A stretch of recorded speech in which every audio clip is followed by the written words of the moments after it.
Muitas pessoas são atraídas por um evangelho mentiroso. Isso é triste, mas é verdade. Graças a Deus, pra mim, nunca prometeram uma vida de, se você colocar o Senhor como seu salvador na sua vida, como seu Senhor, você nunca mais vai passar por problemas e dificuldades. Isso nunca mais vai acontecer. Graças a Deus, isso não aconteceu comigo. E eu também espero que isso não tenha acontecido com você. Mas se aconteceu com você, eu tô gravando esse vídeo para esclarecer algumas coisas importantes. Jesus não veio para resolver os nossos problemas. E na Bíblia nós temos inúmeras histórias e inúmeros casos de pessoas que, até mesmo do povo de Israel, que quando resolve finalmente se posicionar diante de Deus, sofre retaliação, sofre dificuldades por conta disso. E ainda, se eu parasse bem para analisar, eu poderia dizer, eu acho que tranquilamente, que eu tinha menos problema antes de encontrar o Senhor Jesus do que eu tenho agora. E aí a gente se pergunta, por que a gente sofre? Por que existe sofrimento no mundo se Deus é bom? Se Deus é bom, por que Ele não me guarda dessas coisas? Eu não sei se você já teve esses questionamentos de um coração ofendido, mas eu também já tive. E graças a Deus, eu aprendi com a ajuda do Espírito Santo a levar meu coração cativo à presença de Deus quando eu sinto coisas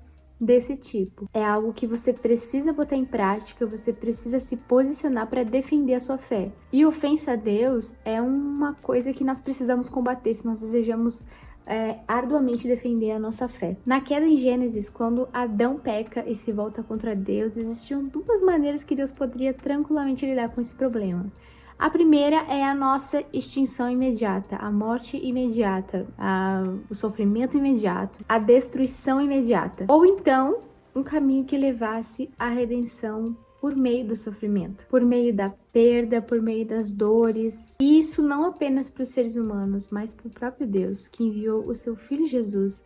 E através do sofrimento de Jesus, eu e você temos vida. O sofrimento é justiça e redenção de Deus para ímpio e para justo. Essa chuva cai sobre ambos. O que muda é a maneira que a gente olha para essas coisas. É justiça porque a gente colhe aquilo que a gente planta. Sim. Lá em Provérbios a gente vê no versículo 19, no capítulo 19, versículo 15, no capítulo 13, versículo 20. Então, em suma, Deus é justo e você recebe aquilo que você planta, certo? Todos nós concordamos com isso. Muitos dos nossos sofrimentos acontecem por causa de comportamentos que vão de encontro às orientações bíblicas. Todos nós concordamos com isso. Só que a Bíblia, e isso que é o mais louco, ela ensina que o sofrimento ele vai muito além da moral humana, muito além das consequências do pecado humano. E muitas vezes ele não resulta de um pecado específico ou de um ato de desobediência. E a história de Jó é o exemplo mais claro que a gente pode ter disso. E para você ter uma ideia, que os amigos de Jó chegaram a pensar que ele tinha um padrão moral inferior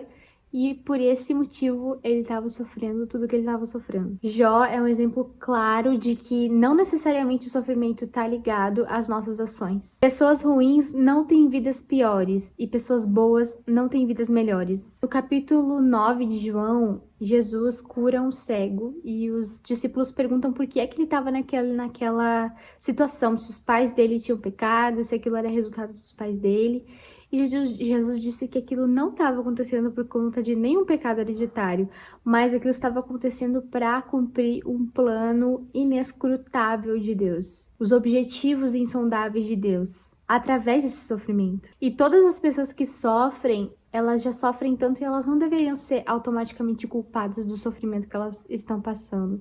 Porque muitas vezes eu e você vão passar por coisas que a gente vai ficar, nossa, mas eu realmente não plantei isso, eu não sei por que eu tô colhendo isso. Os seres humanos, na natureza humana, preferem acreditar que as pessoas recebem o que merecem e merecem o que recebem. Isso vem desse impulso de você dar sentido às coisas que você não compreende, porque pro ser humano, não entender algo é tipo, não consigo conviver com eu não saber por que isso acontece. É um tanto quanto orgulhoso, eu acho. E muito do sofrimento é enigmático e é injusto. E nós cristãos, nós devemos lidar com o sofrimento de uma maneira diferente com a qual o mundo lida com o sofrimento. O sofrimento nas mãos do cristão, na vida do cristão, ele pode ser uma ferramenta de redenção, uma ferramenta de aperfeiçoamento do próprio caráter. Nós somos purificados nos nossos sofrimentos, porque quando a gente sofre e tá vivendo uma situação desconfortável, a gente entra em contato com coisas que a gente não gosta dentro de nós. O nosso pior vem à tona, é como se nós fôssemos realmente abalados,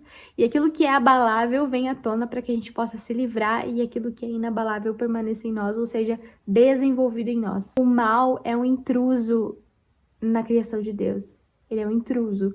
Eu tava lendo um livro do Timothy Keller que fala muito sobre essa questão. Até indico pra você, vou deixar o link pra você adquirir aqui embaixo. E o mal, ele é tão intruso e ele é tão inimigo de Deus, tão separado de Deus, que tem um versículo que é impressionante. Tá lá em João 11, versículo 38. E nessa ocasião, Jesus tinha ido até lá para ressuscitar Lázaro. E na minha versão diz assim: Jesus, agitando-se novamente em si mesmo, foi até o túmulo, que era uma gruta em cuja entrada tinham colocado uma pedra. E a maioria das traduções não alcançam a veracidade desse termo agitou-se em si mesmo.